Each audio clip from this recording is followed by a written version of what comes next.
Vandaag is StageCoach Sessions te gast in Studio Groenland in Hilversum met als focus The Dr. Jordan Institute, bestaande uit Nicole Jordan vocals, Mark Tuinstra gitaar, Stefan Kruger drums, Sean Fasciani op bas en soms moog en Shana Bossman op keys. We hebben zojuist een aantal nummers live opgenomen met behulp van engineer Hans Ravenstein en zitten nu in de control room met de naamgever van dit instituut, Nicole Jordan, voor een interview. Een interview dat ik in het Engels zal doen. Nicole, welcome and thank you for being here. Let's start off with your personal musical history. You're originally from Trinidad and Tobago, raised in Canada, and had your formal music education as a classically trained singer in England. Did you grow up in a musical family? No, well, not professionally. I spent most of my formative years in Canada, and that's where I started my musical training. I actually started in choirs. I just loved to sing, and found my way through the system that was there, ended up doing my undergrad in classical singing. But there are a lot of singers in my family. Things like barbershop and choral music and very beautiful voices. And I was one of the only ones, to take it as a profession. At what age did you actually move to Canada? I was 4, but because my parents split up. So actually I had a great... my parents really got along well, just not as a pair, and so I would go back to Trinidad and Tobago every year, where my father still lives. And so I still have a really strong connection to the islands. So it depends on who speaks to me, where are you from? Well, it could be from anywhere. Yeah. It could be from Canada, Trinidad, or the Netherlands, depending on the conversation that follows, actually, yeah. And so you said you went through the system as in going to music schools, Yeah. and then did you already go to a conservatory in Canada? Well, that's it. My family's mostly scientists, researchers, this kind of thing. They're really that side of the world, that kind of careers. And so to go into the arts was unusual as a career, not just as a hobby. So I went to a university, an arts university, and the focus was vocal work. And because it was, I could sing, classical singing. It's not that everybody can sing classically. So I had a voice teacher when I was quite young. And because I was in choirs as well, I got a lot of training in the choral system that was available in Canada. And that just led me towards classical music. So that's what I pursued. Was there any interest in pop music or jazz music way back then, or? I love pop. I mean, I listened to top 40. That was what I normally listened to. So I know a lot of pop music, and also Caribbean music was always being played. So I was really exposed to a lot of different sounds. It was more because I had a kind of skill, I think, and a passion. I really liked the technical requirements of classical singing, the training that came along with it. So that's what kept me there, and of course I found it very beautiful. So it kept me there, and actually that's where I found work very easily. So that's where I stayed in classical music. So this was also in Canada already right after the art school? Correct, yeah. I mean, it was a university. In Canada, I didn't pursue a conservatoire there. The conservatoire system is much clearer and stronger here in Europe, I would say. The differences are much more clear. So when I left from Canada in my 20s to come to England, it was still actually to pursue something a bit more academic. It was still music related, but I was performing because that's what I was already doing, and I continued it. But then I wanted this deeper insight into the mind of the performer, my own mind, actually, but also how is it that we become who we become as performers. So that's what took me to England, music psychology, actually. Yeah. And that's where I could find it when I searched Google. Oh, okay. Yeah, it's a kind of a strange path that I took, but... and so you ended up in, I think, Sheffield, or...? Yeah, my master's was at Keele University, which is in the West Midlands, and then I went on to do a PhD in Sheffield University. For how long a period were you there? I was in England for 6 years in total, yeah. And in the meantime, you were performing? I was performing along the way, and bumping up against a lot of beautiful styles of classical music still at that time. I got into early music, spent quite a lot of my years in early music, oude muziek, right? And loved romantic music, was singing with symphony orchestras, and then eventually found myself in the Netherlands and kind of had to rebuild my career a bit, but I was still focusing on classical singing at that time. Yeah, because moving around in the world means, changing your address book continuously and filling it up with people that that become your ecosystem that are able to give you work. And was that one of the reasons, or that you came to the Netherlands? No, I mean, I came for love, actually, and that didn't last for too long. And I ended up staying for the work because I found a really fantastic network in the Netherlands. You have to work at it. I always say that what I've done to myself in my career by moving around so much is every time I move, I cut my arm off and have to regrow my arm. Yeah, that's kind of how it is, because the network is so vital. So the first thing I did when I moved to the Netherlands was finishing my thesis, and I started a stichting so I could begin creating my own shows, because nobody knew who I was. I hadn't gone through the conservatoire system here. So why would they hire me when they know? There's no network. Incredibly important. And so I had to build my own, and I decided to build it by hiring people. Oh, okay. that's Well, that's a way to get a network. Yeah. Because everybody's looking for work. Yeah, exactly. I'm looking for dancers. I'm looking for other singers. I'm looking for help with my website. I'm looking for, and via the stichting, I could do that in the first years. So that really helped me to find people pretty quickly, and then they knew who I was, and they could hire me. Yeah, exactly. Yeah, that's kind of how it works. Yeah. But you said you would hire dancers, sure. So that means that you're not only focused on singing. There's the theatrical aspect to it too. Yeah. And was this when did this enter your career? Was this in Canada already, or did it just gradually grow?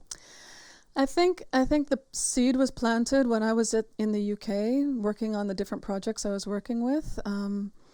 So I started to become really, I follow my curiosity all the time. I find that when I'm in a challenged situation, then I grow more and I learn more. So I found myself in the UK working with other art forms, and I found that really fascinating because it was a mirror sort of reflection on how my working process was. Well, how do dancers work? Oh, they work in that way. And then I could incorporate some of their processes of how they learn and the understanding of the body and those things really I found interesting. So when I came to the Netherlands, also because the Netherlands has this very, very deep dance culture, and I just wanted to be part of it. I wanted to learn more about it. So I wanted to work with dancers. And that's the same. I pursued poets as well. I wanted to work with poets. Classical music, of course, is classical singing is poetry with a classical melodies. So there's a lot of song repertoire, the opera repertoire. It's lyrics. So I was very fascinated by writing. So I was looking for people who wrote. So I'm really just seeking. I'm very curious, and I'm seeking people to challenge me and to push me farther in my own art form. One of the things that I always say is when you're talking about musicians especially, but maybe artists in general, is that there are two types of artists. One is that makes the call, and one is that gets the call. And you're apparently somebody, in my vision, that makes the call and brings people together. Yeah, I like that very much. Yeah. But there's that side of it, the organizational side, but there's also an academic side that we'll talk about a little bit more later on. First, I want to talk a little bit about the Dr. Jordan Institute, because at some point this institute came about. Could you tell us a little bit about how that came about? Well, in this case, I got the call. I got the call from Mark Tuinstra, who's our guitarist, and he was looking for somebody to take part in the Wereldhavendagen, which was in Rotterdam, and that was back in 2016. And he'd seen me perform before, and I'm not strictly classical. I like, as I just said, I like to kind of go into the boundaries because that's where I find things more interesting, and the boundaries between art forms. And so he'd seen me perform with another band, more world music, classical crossover. So he called me to perform with, it was Zuko, with Stefan Kruger was also there. And I did a crossover operatic piece with, myself and Zuko, and we did this piece together. So that's actually how Mark and I came together, and then Stefan happened to be there, and after that gig, they both came up to me, we have to work together. And I said, okay. I didn't really know them very well. And I said, okay, sure. They wanted to do classical and Caribbean, and I thought, well, okay. I mean, I always say okay because I'm curious what they're talking about. It's not something that I'd done before. And left it them. I said, okay, get in touch. Let me know. Yeah, because these are, of course, extremely different elements, and bringing them together is, definitely a process. Trying to figure that out. And from what we heard already today with the performances, there are different styles of music that come together. Now, when you guys write a song, or somebody in the band writes a song, is there a set process with which you get to a point where you can actually call it a song or something that you could record? I can say now, and then in the beginning, we were really exploring and getting to know each other, as I said, as musicians. Who are you? And that was also the time that I started to write more poetry, text. I've always written, but never seen it as something that I could share. So with this band and with a couple of other projects that I was doing, suddenly this lyricist poet came out, and I allowed her to come out. And that's what I mean by being challenged by other people's art forms or what have you, then something in me grows. So our writing process had to develop. Mark brings a lot of melodies and hooks, licks that are really nice to sort of hang on to, and I can hear word rhythms in what he creates. So the words come through what he has made. Stefan, of course, with his drumming is fantastic, and Stefan is really great with the structure. So he holds it together in that sense. So what I found over time, and it took us a while, a lot of bumping up against each other and trying to take space and make space, found over time that generally what happens is Mark will write a melody or a lick, and I will add a bit of words to that, and Stefan will add some drums, and then we build it out from there. And I find that when I hear you play, that there's some improvisation going on. Mm-hmm. Is that also part of the writing process? Yeah, I would say, because I don't come from a jazz background at all. I know jazz. I know the torch songs. A lot of song repertoire in me. Yeah.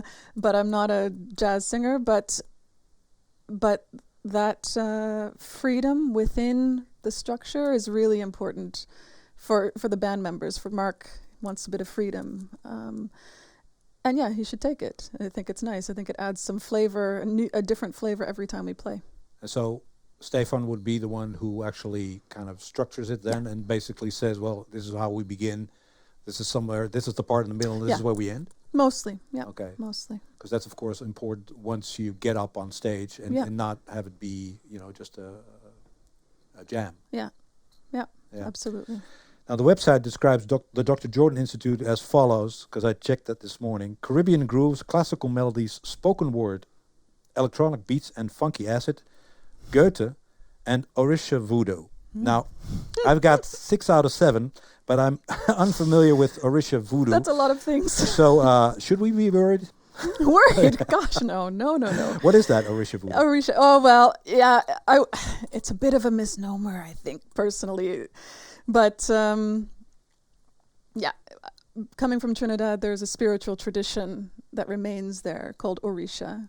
And from other countries like Brazil and Cuba, they have their own traditions that relate back to the Yoruba roots, this African roots. And so in Trinidad, it's called Orisha. And these are the spirits.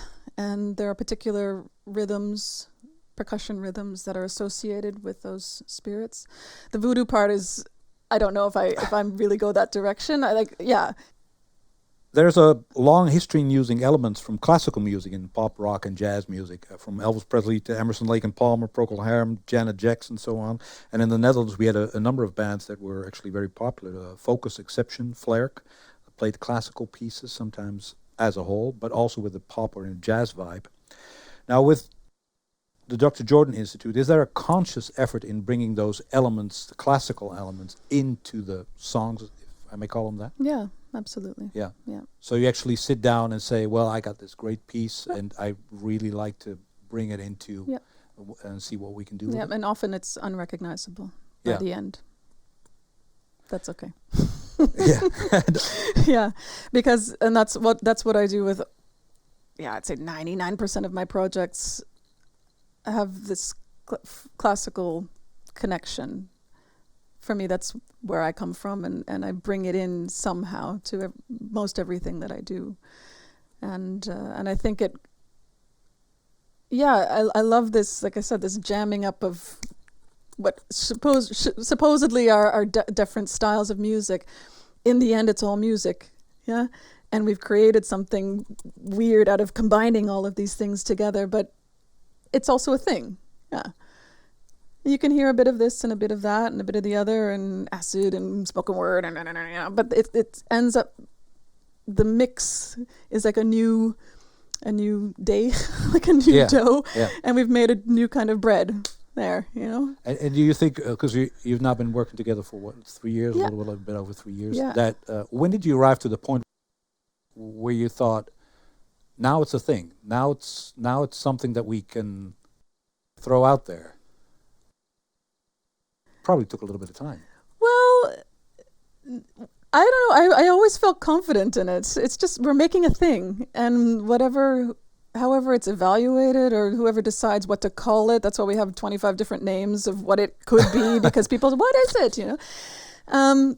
People want an answer of what it is. And actually there's no answer. It's sophisticated dance hall is what Stefan came up with sometime. And I've been chewing on that for a few years. Sophisticated dance halls. What is that?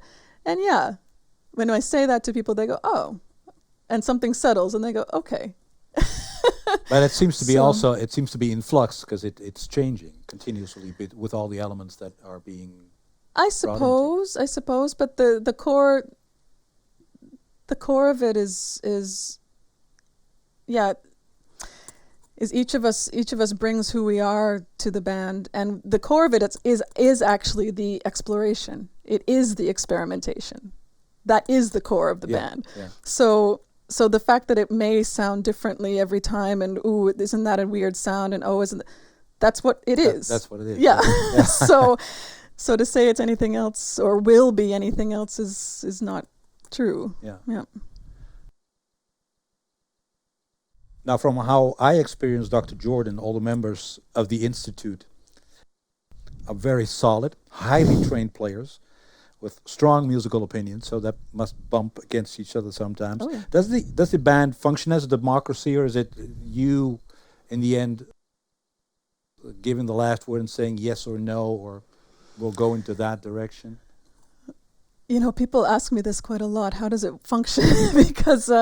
because essentially we are all right. Each of us is correct. We all come from a different angle musically, and we each have something valid to say. In the end, it is more of a democracy, I would say. We do fight over individual musical choices and things, but that also, as I said before, that I like that. In the moment, it's very frustrating, but I actually like that conflict, because then I'm pressed to really either defend my corner or to change and say, okay, let me try something else. Yeah. And it really clarifies who I am as a musician.